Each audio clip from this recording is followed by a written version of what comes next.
आज मैले एउटा उत्साहको कथा लिएर आएको छु। यो कथालाई सुरुदेखि अन्तिमसम्म सुन्नुभयो भने तपाईहरूको जीवनमा उपयोगी बन्न सक्नेछ। मेरो कथाको शीर्षक छ मासु नपाएको दिन तर सपना पाएको रात। कुनै एउटा दुर्गम गाउँमा आमा छोरा बस्दथ्यो।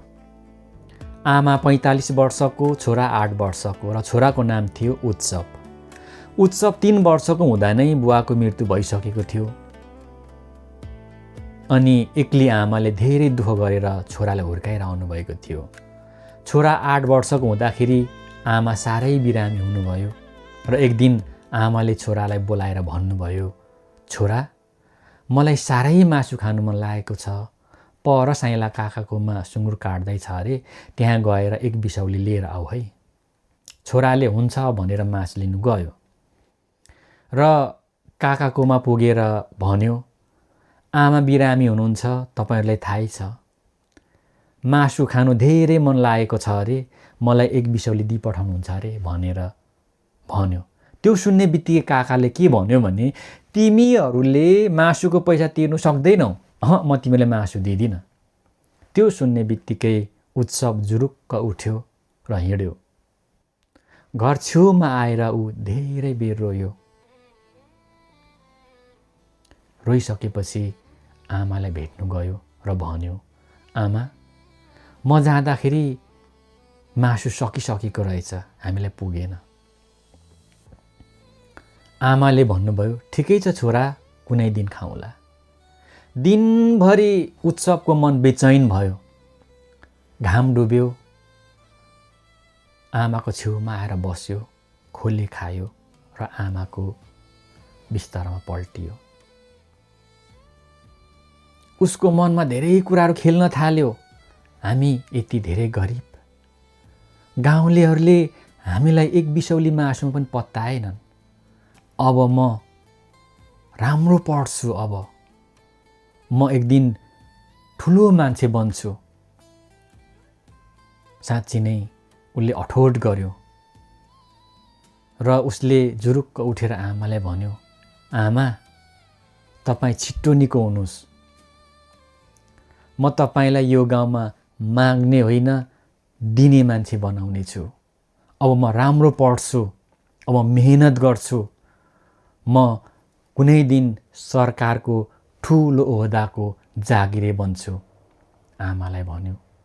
त्यो बेला आमाको आँसु टिलपिल टिलपिल टिलपिलाइरहेको थियो र आमाले आँसु पुछ्दै भन्नुभयो, छोरा, तिमीलाई आशीर्वाद छ, तिमी ठुलो मान्छे बन्नु। आँसु पुछ्नुभयो र उल्टे फेर्नुभयो। उत्सव पनि एकातिर फर्केर सुत्यो। बिहानको मिरमिरे उषासँगै उत्सव बिउजियो र आमाले यसो हेर्यो। आमा अरू बेला भन्दा निकै खुसी मुद्रामा हुनुहुन्थ्यो, बिरामी भए पनि। र छोराको त्यो आशलाग्दो कुराले आमालाई औषधिको रूपमा काम गरिरहेको थियो। आमा बिस्तारै निको हुँदै जानुभयो। छोराको त्यो आशिलो कुराले आमा पुरा सन्चो हुनुभयो। छोरा मेहनती बन्दै गयो। साथीहरू खेल्नु जान्थ्यो, तर उत्सव सधैँ खेताला जान्थ्यो। अनि बेलुकी टुकी बालेर पढ्थ्यो। साँच्ची नै उसले एसएलसी दियो। एसएलसीमा जिल्ला टप आयो। कलेज पढ्यो, कलेजमा पनि टपर भयो। उसले डिग्री गर्यो र ऊ जिल्लाको उच्च ओहदाको जागिरे बन्यो। उसले आमालाई सदरमुकामै लग्यो र त्यहीँ बस्न थाल्यो। उनीहरूको जीवनशैली दिनानुदिन राम्रो हुँदै गयो, उच्च हुँदै गयो। सबैको नजरमा उनीहरू सम्मानित बन्दै गए। 1 वर्षको समय थियो। वर्षा धेरै भयो। दिनरात पानी परेकोले गर्दाखेरि दिउँसो 3 बजे ठुलो बाढी आयो, पहिरो गयो र साइला काकाको घर सबै बगायो, तर परिवार केही भएन। त्यो खबर उत्सवले सुन्यो र ऊ गाउँतिर हिँड्यो। र काकालाई भेट्यो र भन्यो, काका, सरकारबाट पाउने सबै राहत म तपाईँलाई दिलाउँछु, अहिलेलाई तपाईँलाई मेरो तर्फबाट व्यक्तिगत सहयोग भनेर उसले काकालाई ठुलो सहयोग दियो। त्यतिखेर काका आँखाबाट आँसु बगाउँदै छोराको खुट्टा ढोक्दै भन्यो, मलाई त्यो दिनको याद छ छोरा, जुन दिन मैले तँलाई मासु दिनु सकेको थिइनँ, मलाई माफ गरिदेऊ छोरा। उत्सवले भन्यो, काका, म त्यस्तो मान्छे होइन, जबकि मलाई घृणा हेला गर्नेहरूलाई म हेला गर्छु, म त्यस्तो होइन, म त तपाईँको छोरा नै हो, चिन्ता नगर्नुहोस्, म तपाईँहरूलाई मैले सक्ने सहयोग गर्छु, यो मेरो मानवता हो।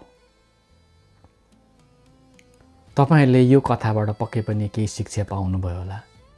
जसले तपाईँलाई केही गन्दैन, हेला गर्छन्, तिरस्कार गर्छन्, तर त्यही कथित निकम्मापनलाई, त्यही अपहेलनापनलाई, त्यही तिरस्कारपनलाई तपाईँले यस्तो हतियार बनाउनुहोस् ताकि तपाईँको जीवनमा सफलता दिनको लागि ती कुराहरू शक्तिशाली बनेर आउनेछन्। गरिब भएर जन्मिनु कुनै पाप होइन, कुनै अपराध होइन, तर लक्ष्यविहीन हुनु र आफ्नो सपनालाई पुरा नगर्नु, मार्नु चाहिँ अपराध हो।